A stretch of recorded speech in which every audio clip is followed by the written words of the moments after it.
So I would like to talk about freedom and what freedom means to me.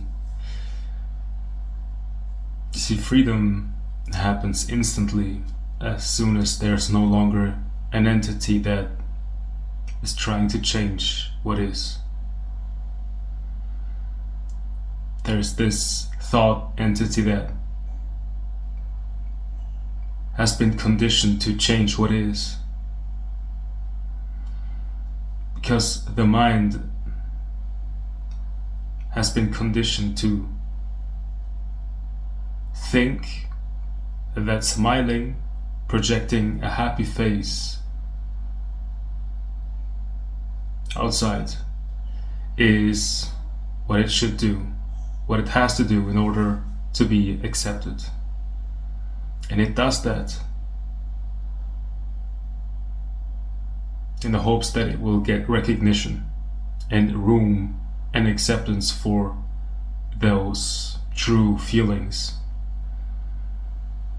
But that's the fight, that's the duality, that's the conflict between what you want to be, the happy face, and there's this, what actually is, this deep inner longing for freedom, acceptance, because there is suffering.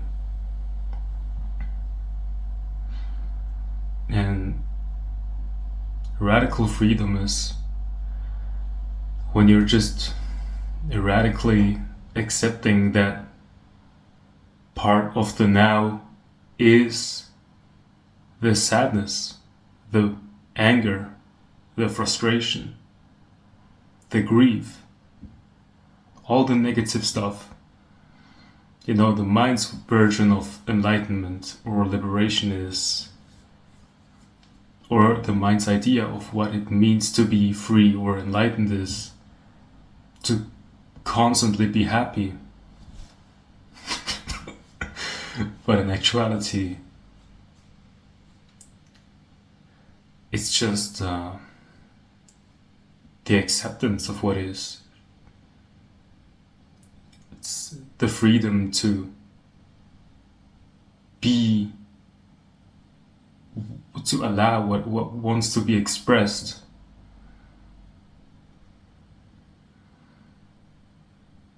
So we all know those moments in our lives when we feel down or sad, that we go outside, or when we are at work and we try to be, pretend that we are happy, when in reality we want to just, we're not happy. And freedom is when that's just accepted, when there's no duality between the reality of the unhappiness and this fake image of the happy person, when there's just radically the acceptance of what actually is. To me, that's also the only way one can truly meditate. When you sit down, you cannot, or you can, but in my opinion, that does not work very well. You cannot really use a technique in the hopes that it will give you bliss, because then you're constantly chasing a better state of mind, which is strengthening the absence of it, this feeling that it's not there yet. You can only truly meditate when you sit down or lay down and you, as awareness, not as the personal self, but as pure non-judgmental awareness, you become aware of what is, and that means you include those emotions, those feelings. And you go deeper and deeper, and there's like ugly stuff that can come up. But you see, only the person is judging it. Only the person is trying to use methods to get rid of something, to change something, to heal something, to... It's never good enough. But to pure awareness, it's just fine.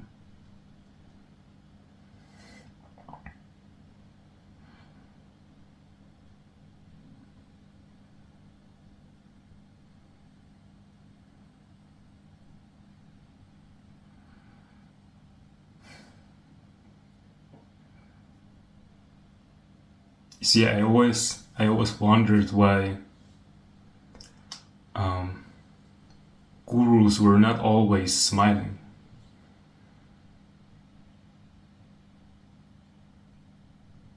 People who are in satsang, they're not always, sometimes they even look depressive sometimes. But that's freedom, the freedom to actually radically accept that. No longer being in a conflict with what is. Like when it's raining and it's like bad mood. Feels like prison to try and fight against it.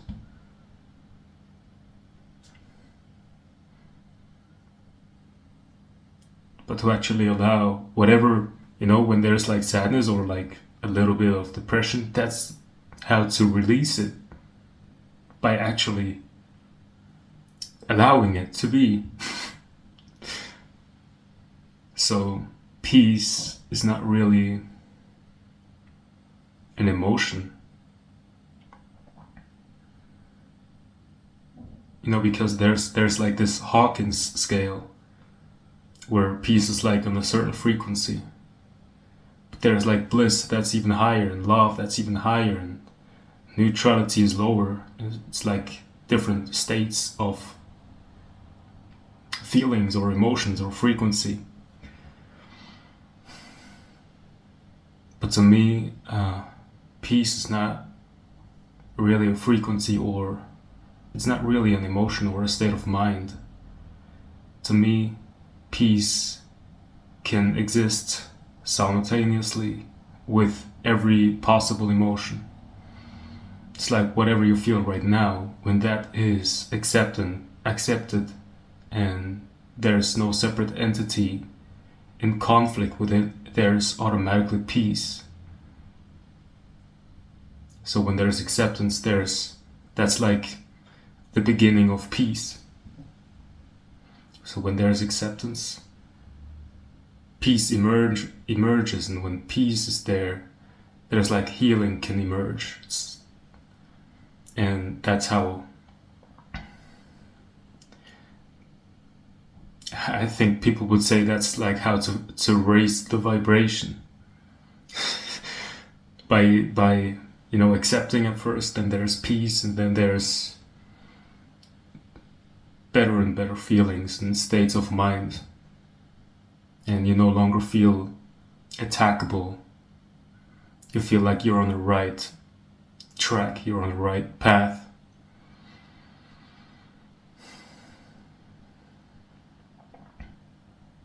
But those are just words to describe something that's, because I don't really, sometimes I'm not very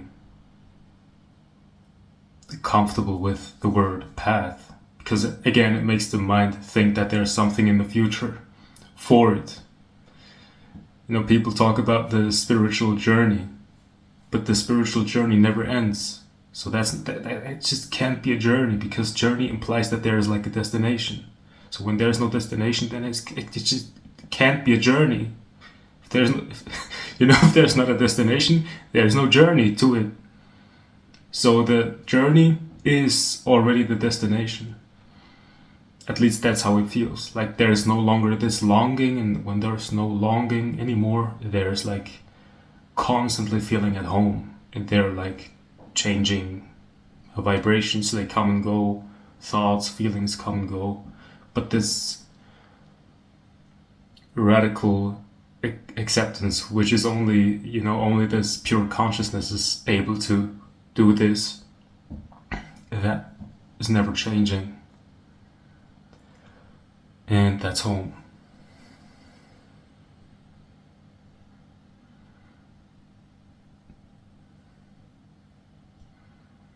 When you no longer have to try to be someone you're not.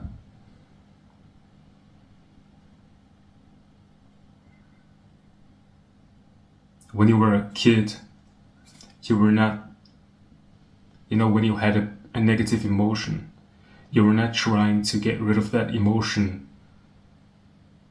by using a technique. You were actually trying to find the acceptance of your parents. And that's all you wanted. So there's pure authenticity. And you're not trying to put on a mask that is happy, constantly happy, but on the inside you're rotting. When you are real with what actually is, or we can say real with yourself, then there's like pure authenticity. You're not chasing enlightenment in the hopes that it will get rid of your negative feelings. No, you have to go to your negative feelings and accept them as they are. Don't try to heal them. Sometimes the mind tries to heal those feelings and it turns this into a goal, and it thinks as soon as those feelings are burned and I'm constantly in bliss, that's called enlightenment or freedom or awakening. But just this radical okayness, it's allowed to be there. That's all it takes.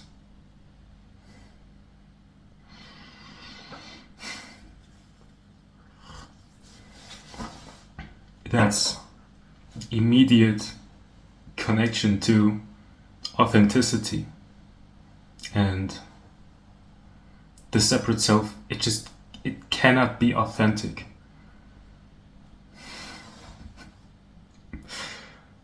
When there's authenticity, that does not come from the ego.